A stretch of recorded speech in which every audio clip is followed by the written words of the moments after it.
And we back, and we back. Yeah. Hey, this ain't no intro. This is the intro. Yeah, this is the intro. This is the intro. It's the entree. Hit that intro with Kanye. I sound like Andre. Tryna turn my baby mama to my fiance. She like music, she from Houston, like Auntie Beyonce. Man, my daughter couldn't have a better mother if she ever. Okay, so welcome back, family, to episode back. 2 yes, of season episode 3. 2. Consistency, dog. Consistency. Sticking with it. So I don't know about you guys, but I love our new intro. I think it's hilarious. I'm very happy with it. I hope you guys And like if it too. it's not here next week, it's because, we've had licensing issues. Get out of here. That's why you changed the background information. But no, so this week we are actually going to do cultural... Yeah, we tried to do it last episode, but I'm not mad at the catch up. Yeah, I'm not mad at the catch up. I think it was really good. But so there's a lot of things going on in the world right now for our people, whether it's talking about climate change and so many different things. All of our protesting at the Moana, just so many different things, right? But then there's some old things that frustrate me a little bit too. And that's why I think we really need to address cultural identity. There was an interview on the TL recently, and it was just a snippet, and I'm not sure who the gentleman was, but they were talking about The Rock. And you laugh at him too, but they were talking about all of the slander that he's received from in the community for so many different reasons. And they said, listen, not is he afakasi, mauli afakasi, but afakasi, Tsagatoli. right? And he's bigger than Arnold Schwarzenegger ever was. And with all of that star power, he's bringing back attention to Samoa. So regardless of how good or bad his Samoan is, his question was, what have you done for Samoa? And I really respected that, and I was like, exactly, right? Yeah. But even beyond that, as much as we laugh or joke, this really is a part of a bigger issue or conversation for me, right? And I told my homeboy Hava I was gonna reference him last week, but I'm definitely gonna do it now. He posted something, right? Because this big conversation that we keep having over and over again, which is an issue, is who's Pacifica? Who's Samoan? Who's Tongan? How much of these are you? Who's plastic? Who's really And a who part gets of to the culture? decide these things? Exactly, and that's a big who gets to decide. And something Hava says, he was like, listen, fuck you. I'm from Tonga. I grew up in Tonga, and I decide what the culture is for myself, right? No one has the right to tell you how much of you are, essentially. Yeah. And this is not even like this is an isolated thing. It's not even like it's a poly Twitter thing. Because we've heard this on so many different levels all our lives. Like, I've heard you be told about church, which is another big issue. You're Samoan. You should know better. Yeah. Okay? And the ladies I used to work with, if you don't eat this, you're not Samoan. Yeah. Or if you don't know what this is. Why do people think they have a right to get to decide how much of something someone is or isn't? And what's deeper than that, I think the part that irritates me the most is with all of the issues that we have facing us on so many levels as a people, whether it be climate change, whether it be systemic issues. Why would you look for more reasons to separate yourself from your own people? That's always been my issue with mass religion. I think a lot of it is just on the other side is like the issue of like how people pick and choose parts of the culture that they want to fuck with and not really so much. And I feel like that's, in a sense, what makes people like, oh no, you can't, you're not real, not, I don't know how to explain it. No, I kind of get where you're coming from. Like, it's, Okay, yeah. So you're saying essentially the mindset from the other side is if you're going to participate in the culture, participate in all of the culture. Yeah. Right? And I get that. But in defense of the pick and choose side, that's part of our responsibility as the next generation and raising the generation to come after to decide what needs to be passed on and what needs to be let go of. Uh-huh. And I say that, and I think a lot of our listeners know, I used to teach, and a lot of my last batch of students were all adult, older Samoan men. And we've developed a love for each other, and we used to have a lot of very real conversations about the culture. And one of them told me in confidence, and he was being sincere, he was like, so many of the issues that we have here, he thought we had those issues. He said, listen, in Samoa, I could beat my wife. I could beat my kids. And he said, and they would stay in line. He said, I could beat my wife, and they would call the cops, and no one would care. The cops wouldn't even care. And he said, but we can't do that in New Zealand. And so my kids are out of control. And my wife talks back to me. And so many people use drugs here. And he wasn't trying to be horrible. He didn't even think that he was like being toxic it wasn't macho. He was honestly sharing with me why he thought we were going so wrong as a culture in the diaspora, right? But I know a lot of Polynesians at Pacifica who think like that. Right. So I could argue that that's deeply a part of our culture. But we don't live like that. Do I beat you? No. Do you beat me? No. So how is it wrong for us to let go of that or decide that that's not something that we want to pass forward? I think a lot of what people don't understand, especially like the older generation, is that they feel like culture and tradition should be stagnant. But in That's reality, not the way it works. Culture is fluid and everything changes. And even then, I'll add the Christianity argument to that, because one of the number one issues that I have, and I don't knock anybody's faith or their higher power or what they do to find strength and bring peace to their life. But if we're going to argue the core and maintaining who we are, Christianity is not intrinsically a part of who we are. That is a product of colonization that did not belong to our people and was given to us. And not even given to us to really share the faith, but was given to us as a tool to make colonization easier. You know what just popped into my head was Melanesian Marks. I don't know if you follow her on Twitter. I don't know, maybe. But she, so essentially she's reviving traditional Melanesian tata.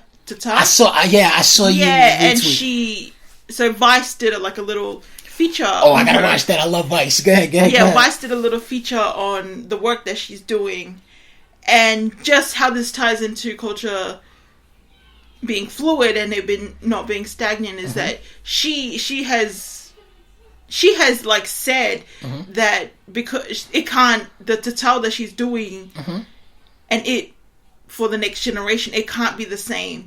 It just cannot be the same as it was back then. So a lot of the traditions, yes, they are the same, but you know, in the styling, the symbols, a lot of other things, it just they have to evolve. Exactly. And a lot of so when I was watching the Vice, and I have a rule, like, don't read the comments, especially on YouTube.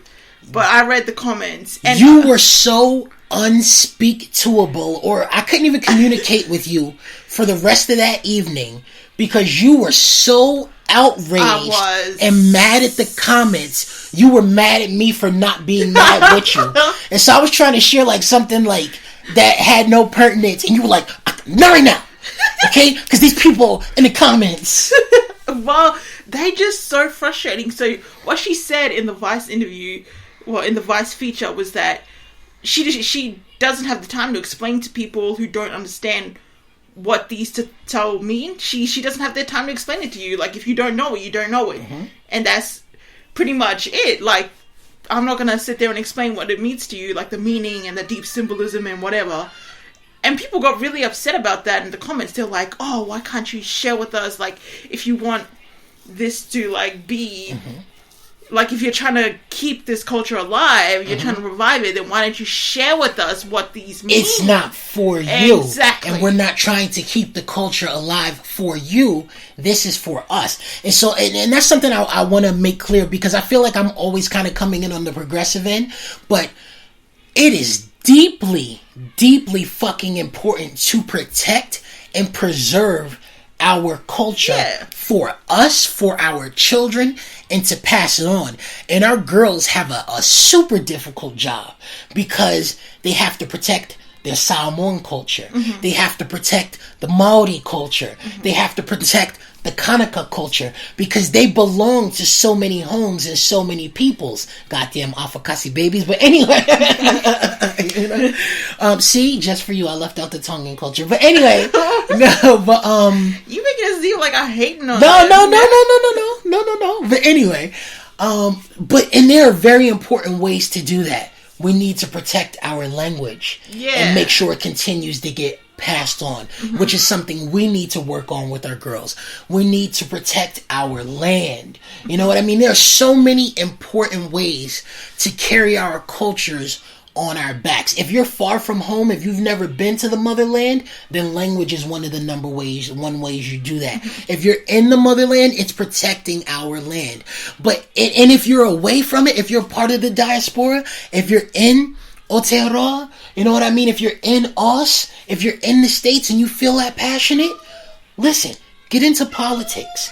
Make sure our people are represented. Even if you don't want to get into politics, become a part of the community. Yeah. Create things for the community. You want to go to a club, you want to do something like this, and you don't see any representation for it, start a club.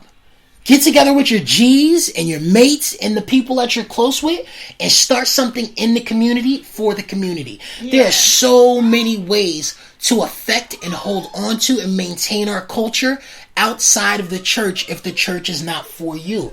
But this is what's always been my issue with voting, especially stateside, and this is why I love that it's compulsory, right? And this applies to poly Twitter too. There are so many people that have, I'm a doer. We've discussed this. We've seen this. There's so many people that have such big, bold opinions and views. But gee, if all you have is opinions and views, and you're super loud about them, and you're a keyboard warrior, and you're not doing anything about them, your opinion doesn't matter. And I don't care how you feel about that. I don't care how that makes anyone feel. If all you do is speak, and if the things you have to say don't contribute positively, and even beyond that, if you're not taking action on these things you feel so passionately about, except to deny other people their place in our community and our family and our culture, then you are a part of the problem.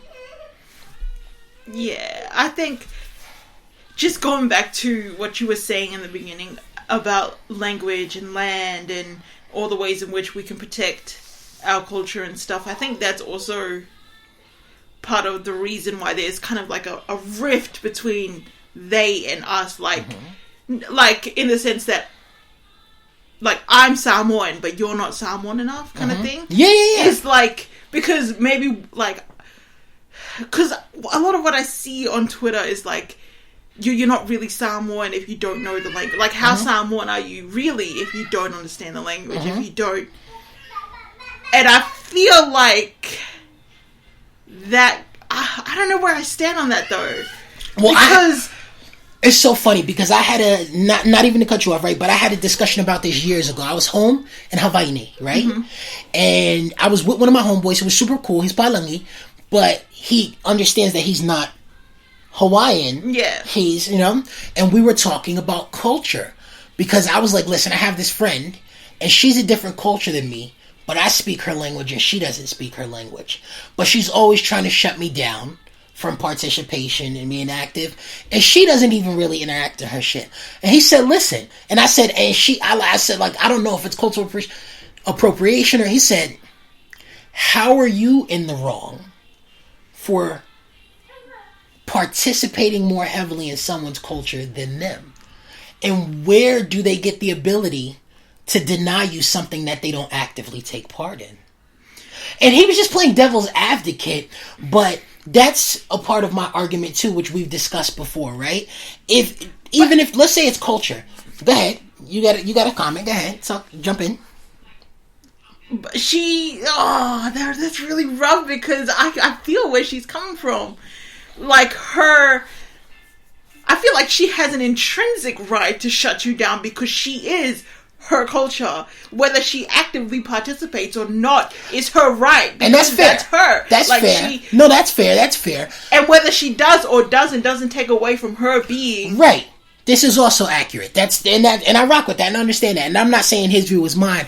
I'm saying how he was putting me at ease and what his were, right? But and this is how he was. And I wasn't sure where I stood on it because part of me was like, damn, she's kind of got it right. But the debate or the conversation that you and I have had in the past is, again, if your culture is some shit that don't matter to you, and don't mean nothing to you until it comes time to deny someone else a part in it. Yeah.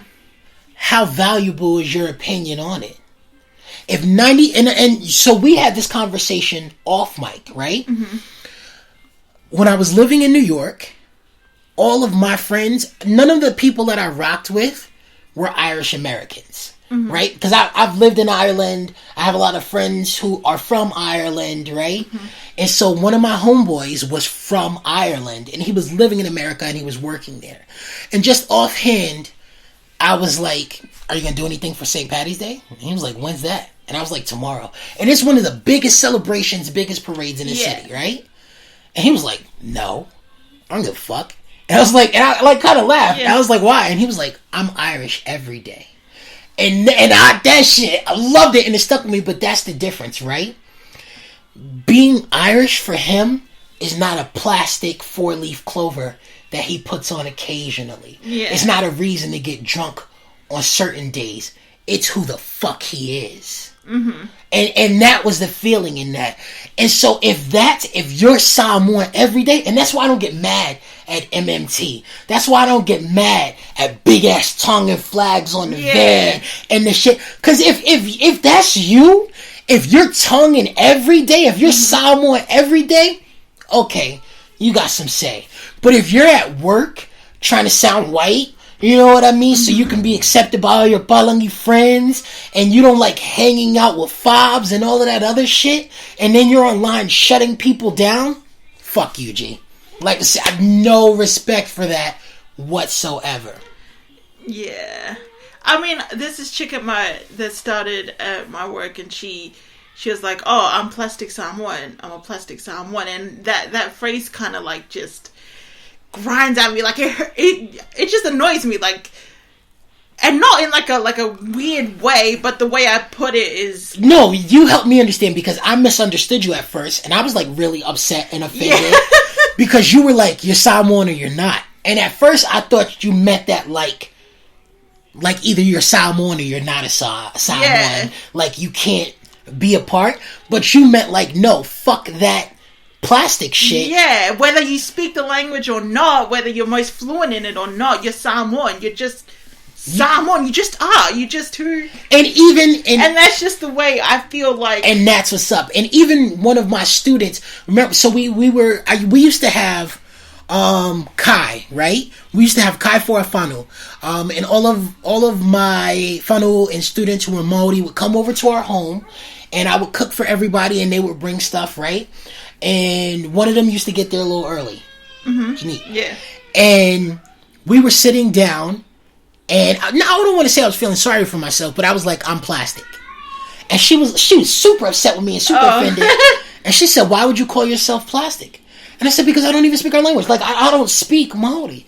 And she was like, I'm not full Maori. I'm this and this. But I'm not plastic. No one can take that from me, and no one can take that from you. So if this is your culture, and this is your family, and these are your people, this is who you are. No plastic about it. Exactly. And I was like, let me go get you a drink. Like, you know what I mean? Like, it made me feel super good. And so I get where you're coming from there. And I think that's the mindset we need to move towards.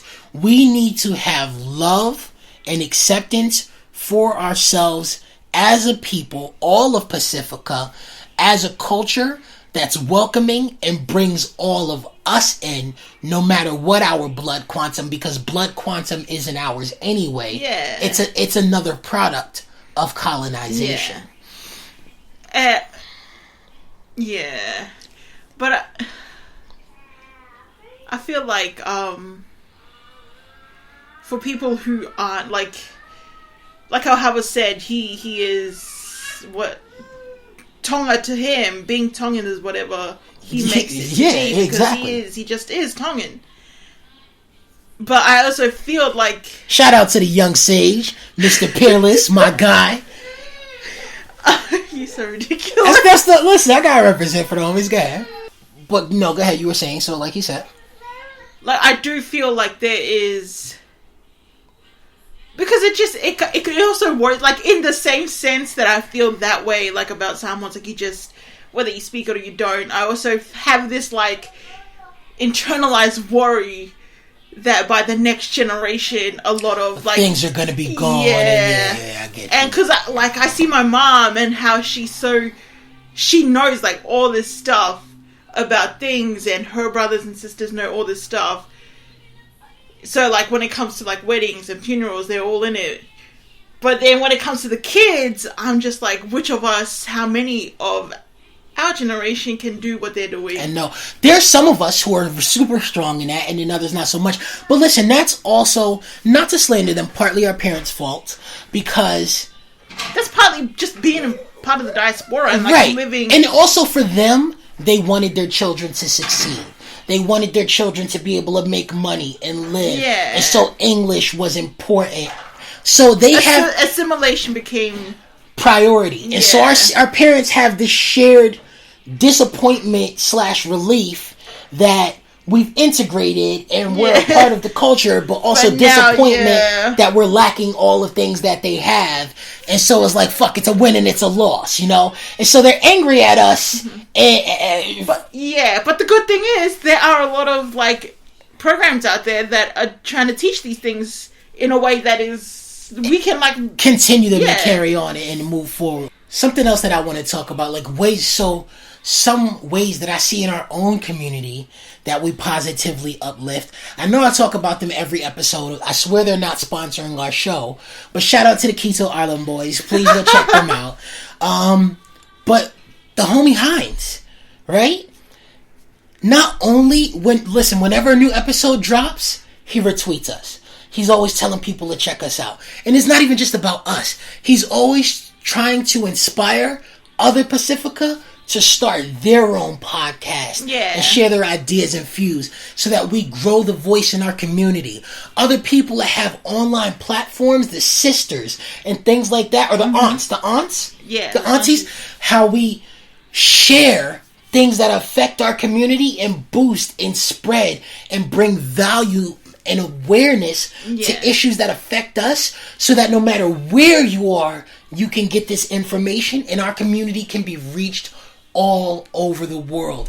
And those are some super dope ways that is really simple to spread love between us. What that popped into my mind was like gatekeeping in our own culture, like, because that's what it is. That's exactly what we're talking about. Yeah. And I think I saw a tweet from Kalani and is like about being genuinely happy for other people. I retweeted that. But even the one that she said after that was also really important too.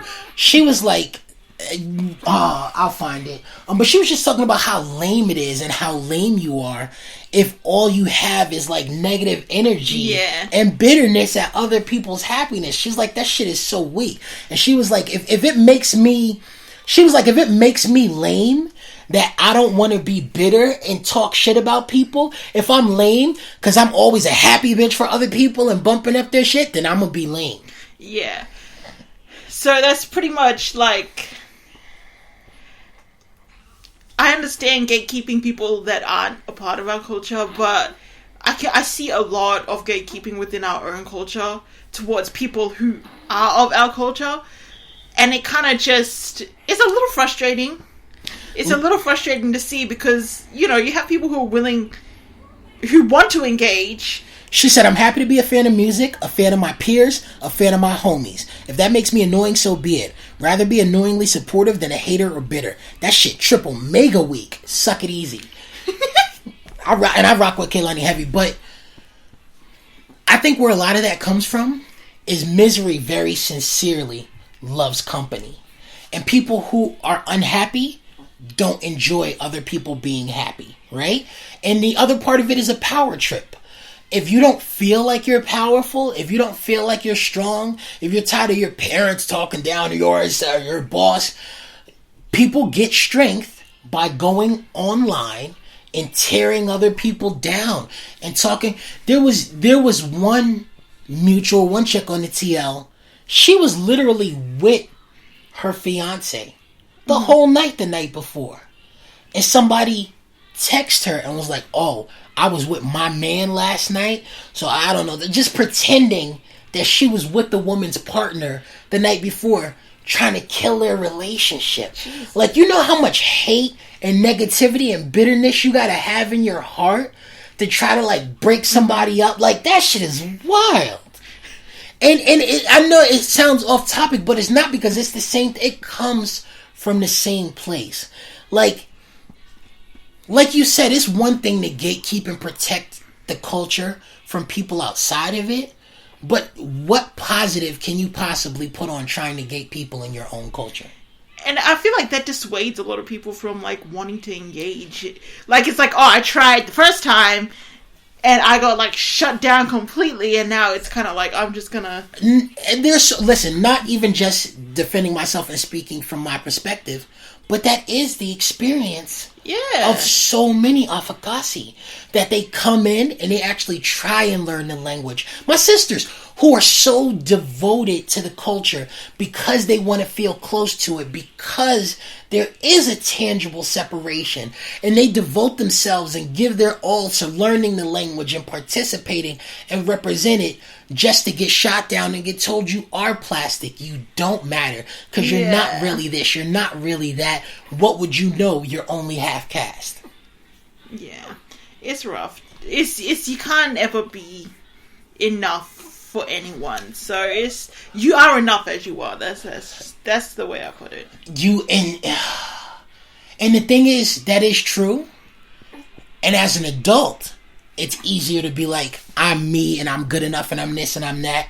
But that's rough shit when you're a teenager or you're a kid and other people's opinions and views really matter, and they affect the way you feel and think about yourself. And so if you grow up your whole life hearing that you're not enough and you don't belong, then you feel that way. And then you're an adult and people judge you for not taking part in your community.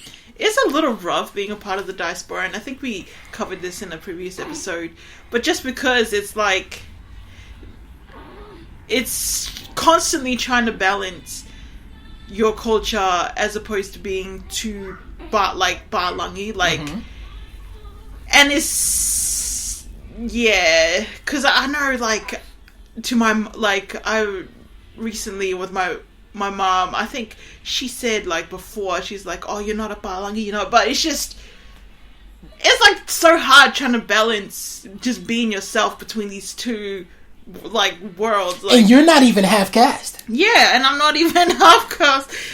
So it's just... The other people that I think it's so hard when we're constantly attacking ourselves, but we really need way more protection, representation for, and inclusion as well for our Micronesians and our Melanesians. Yeah.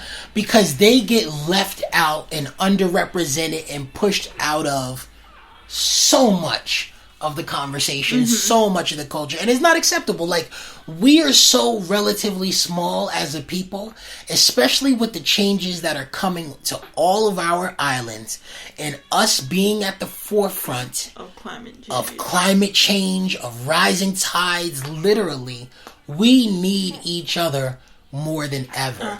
We literally, not just metaphorically, we literally need to make spaces in our communities for the growth of Pacifica, for people to move into our neighborhoods and feel welcome, have more businesses that represent us. Yeah. And if we aren't unified, if we aren't together on the issues that face us as a people, we are going to get swallowed and overrun by a lot of these things like we have for so long. Yeah. I think we might do an episode on climate change all on its own. Yeah, we especially need to. with the recent It's Prime its own Minister. turn. And that will be, when we do that episode, it'll be sort of like the abortion debate. It'll be less the conversation and more us giving and sharing facts across the board that everybody may not know, so that we can inform everybody and keep them up to date on the issues that we're facing, who's at, like Guam, who's catching it the worst, and what our lives are going to look like over the next 5, 10, 15, 20 years, and what we can do to participate and assist in helping and offsetting some of those issues. Especially with that son of a bitch politician who was like, oh, Pacifica people are always going to have a future because they pick our fruit. That shit was super offensive. Yeah. No, you have to what, like, I don't know if you saw the actual interview, but he's like, I find it really frustrating when people ask us to change our resources so that they can survive. Like, I'm like, what the fuck? But that's really how it is. Listen, Vice again, because I love Vice. I was watching Vice with my students, and it was an episode on climate change, and it was focused on Russia. And I was like, these Russians are motherfucking crazy. Because Russia is getting hit the hardest by the climate change right now outside of our islands. But they love it. They're trying to speed it up. They're trying to help it along. Jesus. Right? Because now that the ice caps are melting, they have open shipping lanes that they haven't been able to use before. So they can ship faster and cheaper. They're having longer... Of course the Russians are innovative. Like, they're having warmer, longer summers than they've ever had. So they can go outside and wear nice shit like they see people do in America. You know? And so they love it, and they think it's a great thing. They have access to resources and mineral deposits that they've never had before, so they have more natural resources at home, and so they're putting that into the factories and speeding it up even more. And they said, listen, maybe it's bad for you, but that's not our problem. And that's really their view. And it's not even just Russia. There are a lot of superpowers, Australia, America, and other countries that think and feel that way, because why should they... Yeah, hi, baby. Why should they be concerned with issues that don't affect them, which is a really toxic way to think. But it's more commonplace than the shit that always scares me. There's two things that fuck me up. Have you ever seen Day After Tomorrow with Jake Gyllenhaal? No, I haven't. So that is a movie about climate change and the ice caps melting and the tidal waves, and it fucked me up because when I saw it, I lived in New Jersey, and one of the biggest parts of the movie is a tidal wave that comes and covers half of New York and New Jersey and Manhattan in water, and it's over the buildings. And when that shit first happened on screen, I was like 16, and I hyperventilated. I was like, oh shit, I'm gonna drown. Like, you're like, and that's why you joined the swim team, son. Stop trying to slander me. I'm a fantastic swimmer. And the other one is, it's a movie that takes place in the future. I can't remember what it is, but New York and a lot of our major cities are underwater. And all you can see is the tops of skyscrapers, if you can even see that. And that's just the norm, the way of life for them. But I didn't realize when I was young that they were already realistically projecting the reality of what that climate change is going to look like. And I mean, we can already see like the severity of we can. And so I saw the numbers recently, and they were like, major pieces of the ice caps have broken up. Yeah. And they're melting already. And they said we have less than 6 months to decide if it's unchangeable forever. And they said the only thing that we can do right now is figure out if it's going to take us 50 years or 500 years to get to that point of no return. Well, we can cover this in. Okay, yeah, we'll leave it for the next episode. I think I'm good on the way. Yeah. Yeah. Is there anything else you want to add in? I just want to thank everyone that listened to our first episode for the season. Heinz for calling us out on not updating the music in the intro. Yeah. But yeah, so we're back. This is season 3. And back. We're back. Our next episode will be on climate change, and we're going to keep having these discussions and trying to move forward thought and views and openness in the community. We love you guys. Thank you for loving us. We hope everything is well and that you guys stay blessed. Bye.